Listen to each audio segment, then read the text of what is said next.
Bobby here, check it out. Before we get started, as that thing drops down, if you could click and subscribe, I appreciate it. And smash the like button. Also, stick around to the end of the video because I'm going to play the solo for Get the Funk Out by Extreme. And as we look at this right here, it looks like it's a Washburn N4 Bumblebee, black and yellow. It's not an N4. It's actually a Chinese guitar. A little while ago, I had done a video on a Chinese N4, and I even put buyer beware. And wanted to just put out there, I'm not endorsing getting Chinese guitars. They're a lot of work, a lot of problems. Somebody left a comment that, trying to promote my video off an artist's name or something like that. And I wasn't trying to do that at all. It was just, I got a Chinese guitar, wanted to talk about it. And I really had got it because I wanted to do a project like this. I'm sure everybody's seen it if you follow Extreme or follow Nuno Betancourt. He had gotten an N4 painted with the black and yellow stripes of the Bumblebee, like Eddie Van Halen has. I think that was his favorite, and then that color scheme is probably my favorite too. Out of all the ones he had, from the black and white or the colors on the Frankie or even the 5150 Kramer, I always like this pattern or this color scheme the best. And so I thought it would be kind of fun to put a project like that together. And I'm a big fan of N4 guitars, but they don't come with maple fretboards. They only come with ebony or rosewood if you're going to get an N24. And a long time ago when they were making N6 models, which I had done a video on, those come with maple fretboards. But your regular N4 doesn't. And if you did want to get an N4 with a maple fretboard, you'd have to order through the custom shop, and it would take a long, long time and cost a lot of money. So there you go. So I got this because I wanted to do a fun little project. And I got to say, buyer beware. Lots and lots of work involved. That previous guitar that I had bought, it was just a little too much work for what I wanted to do. So I gave it to a friend of mine and I said, the thing needs a lot of work, but have some fun with it. It's good to kind of do a lot of trial and error in guitars to figure things out yourself when you're doing repairs. But you never really want to do it in an expensive guitar. So that's a good guitar. If you can get it going, I hope he does. So I got this, and I actually got a pretty good price because the guy had bought the previous guitar from, connected me with another guy, and they gave me a discount. And I mean, I think it was like $247. And a couple of things that's weird about this is this headstock is not slanted back like all the regular N4s. It's straight. So when I got it, the thing that was weird or kind of funny, but not funny, I had to tune it, and you have to loosen up the nut, the holder on the nut here, but you can't take it all the way off because that's what's holding the string down, or it would pop up. So I had to put a string tree. And the other thing is that with the Floyd Roses they come with, it wasn't lined up correctly, so the strings weren't aligned on the neck, like the high E is almost coming off the fretboard. So what made it hard about that was I took the old Floyd out they had, filled it up, and then I had to somehow try to, watching online, doing some measurements, try to fit this one and drill the holes and put a Floyd Rose Special. I was lucky because I had a Floyd Rose Special sitting around, so I was able to do that. And I also put over here a space if I want to put a drop D tuner in, and I would have to put a trem blocker on the back that sits against the back of the block. So, your Floyd Rose would be stable, because when you, usually on a lot of other guitars, if you don't have a trem blocker and you drop down to D, everything shifts down a little, so then you'd have to probably retune it. So it kind of defeats the purpose of having one. Only downside to having a trem stopper is that you never can pull up, because usually it's routed underneath. That's what it's kind of made for.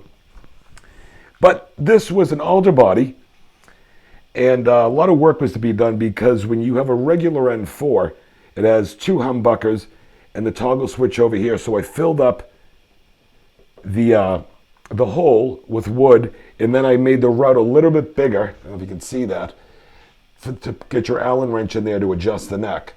And I had looked at a lot of pictures of the if you want to call Bumblebee N4 that Nuno has.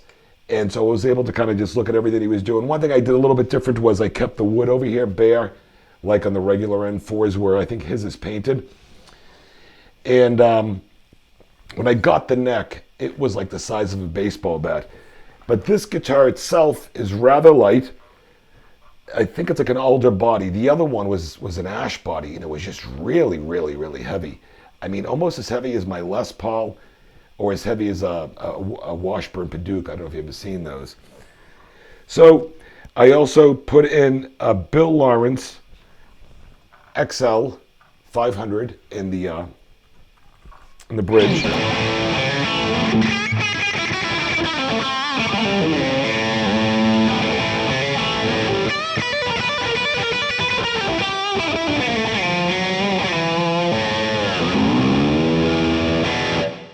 Not a bad pickup. I usually put 59s in a lot of the guitars, or a JB. And I also got this in zebra. I couldn't find a full cream. It was just hard to find one that even had a zebra. So I got this. Came out pretty good. I think the hardest part was just, kind of getting the wiring, but actually kind of simple at the end of the day because it's just one volume. And I put a yellow tone knob on here. And I had done a video a while ago on painting some guitars where the paints that I used and the clear, but I had used a black paint, primed it down, had to sand it a bit. Also, sorry, I'm going all over the place here, just something I want to share. I filled up the hole for the toggle switch with wood. And so, you paint it yellow first, you do your striping, and then you put some black on it and gently take off the tape. And then there was a lot of little touch-ups I had to do just because some of the black would bleed through. And then I put 2 cans of clear, let it sit for a while, and just did a lot of wet sanding and buffing. It's not super shiny because I'm looking at the pictures. His was kind of flat, so I left it like that. When I got the neck, it was just like the size of a baseball bat. I mean, just horrible. So I took this down a lot. It has a kind of a Strat feel. I think this nut size is possibly an R3 because I just left the nut that was on here. And it's kind of wide, but not too bad. Like on the real N4s, the necks aren't that wide. Actually, they're kind of not a wide neck, but they got a little meat on them. So, but this feels more, I've got this down to feeling like a Strat neck almost.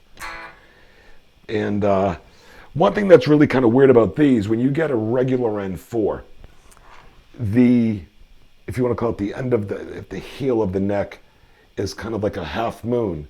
But with these particular Chinese guitars, I think it's a lot of work to get these things lined up correctly. So at the end of the heel, or the end of the neck, it looks like a regular Strat neck. And then they kind of have another piece of wood extended over here to kind of make your cutaway, which I think kind of makes sense in a way. Maybe it just makes it quicker and a little more stable when they're trying to put these together, because I know that there's a lot of work when they're making regular N4s to make sure that the necks and the bodies are together correctly and then lining them up with the Floyd. So the way these guys are doing it, they got to do it cheap and fast. So I think it's almost like a plug and play. I'll put some pictures up. I think I took some pictures before when I was putting this thing together. I put a string tree to hold these down, and because I wouldn't be able to really do anything, like it was just weird. You unlock the screws over here, and then the strings would be pushing up against, so it's kind of hard to tune. So I got a string tree, put that there, painted the headstock black, and put the Washburn logos to make it kind of look cool. It's just a fun little project. Didn't cost me too much money. It just looks good more than anything. It's not a great playing guitar. It's okay. I wouldn't put it up. I mean, I think probably the quality of materials, aside maybe just from having a Bill Lawrence and a Floyd Rose Special, you could probably get better quality guitar out of like a low-grade Fender Squier. I think down the road, if I can figure out how to get the delay settings right with a backing track, I would like to do Flight of the Wounded Bumblebee, and I'll do this. I'll use this with it. But I just wanted to put this video out there. Like, again, I'm not promoting Chinese guitars. This really, I just got this as a project to have some fun with, and it does look cool as hell. I mean, it just looks great. And, to get a custom shop N4 to paint it, possibly spending close to $3,000 and doing a crazy paint job, it just doesn't seem right. Not right, just seems very expensive to do. So this will do for now. I have the black and yellow. It's not an EVH, it looks more like a Charvel. I did a video on it a long time ago that I put together back in 2004 when Eddie partnered with Charvel in the Art Series, which eventually would become the EVH Stripe guitars. But check out some of those videos. I'll put a link if you want to check them out. But just wanted to show this to everybody. If you have any questions, email me. Any comments, put them below. Again, buyer beware when you're buying a Chinese guitar, or much less a Chinese N4. This was a lot of work. And it's still not perfect, but it's playable. But it does look cool. I did the best I could looking at some of those pictures that they had online. So, again, thank you for watching. And check out the solo for Get the Funk Out. Thank you.